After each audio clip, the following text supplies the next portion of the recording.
the Phantom 4 Pro. Undoubtedly a great drone, can get amazing images, and it has a controllable aperture as well. The only thing is, sometimes you can't close the aperture enough to get a well-exposed shot on a bright day. Also, closing the aperture while shooting into the sun can cause some strange lens flare effects. And if we don't want to resort to raising our shutter speed, the camera's going to need a little bit of help. So, the good folks at PolarPro have made the neutral density set for the Phantom 4 Pro. The set contains the ND8, ND16, and ND32 neutral density filters.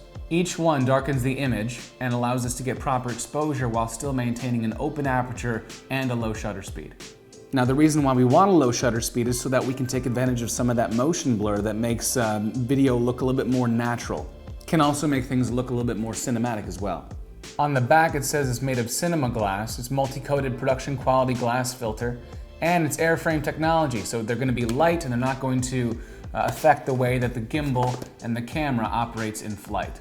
Opening up the box, we have the actual filter set along with some instructions. The instructions actually detail what each filter actually blocks. So ND8 blocks out 3 stops, ND16 blocks out 4, 32 blocks out 5. So inside of the box we have our filter set, instructions, and then this, which actually contains a cleaning cloth. Makes it a lot easier to clean up these lens filters.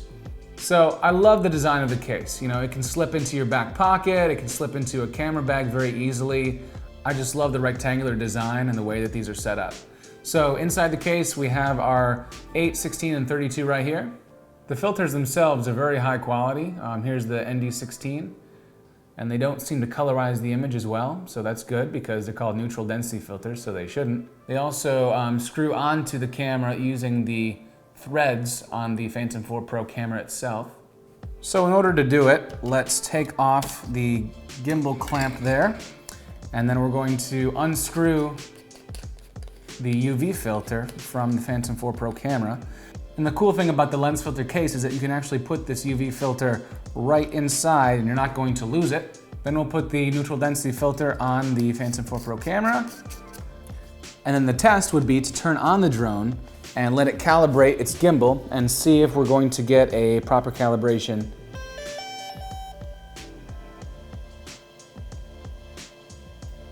And there we go. Good to fly. So at high shutter speeds, digital video starts looking a little bit stuttery and really jarring sometimes. And if you're looking for more of a filmic or cinematic quality to your image, you'll actually want a slower shutter speed to maybe incorporate a little bit of motion blur into your shot. So in that case, that's what these filters do. They allow you to darken the image so you can raise your shutter speed. Deciding when to use the 8, the 16, or the 32 is really dependent on what time of day and what kind of weather you're shooting in. If it's bright and sunny at midday, you might benefit from the 32 best. But if you're shooting more in shadowy or maybe cloudy conditions, or maybe it's getting close to sunset, you might start bringing out the ND16 or even 8. And of course, there will be a time of day where it just gets too dark for any sort of neutral density filters, in which case you will take them off and just put on your old UV filter for the Phantom 4 Pro. Now, a couple weeks ago, I did do a review of the PolarPro neutral density and polarizer filters. So that's essentially these filters plus the polarizer aspect. So maybe there's some times where you don't want to have a polarizer, in which case, check these out. Thanks so much for watching. Thank you to PolarPro for sending those to me. I love them. Purchase link to these are in the video description, so check that out. Also check out edricker.com for all the other drone accessories that I use regularly. Subscribe to my channel if you want to see more about the Mavic Pro and the Phantom 4 Pro. And until next time, happy flying.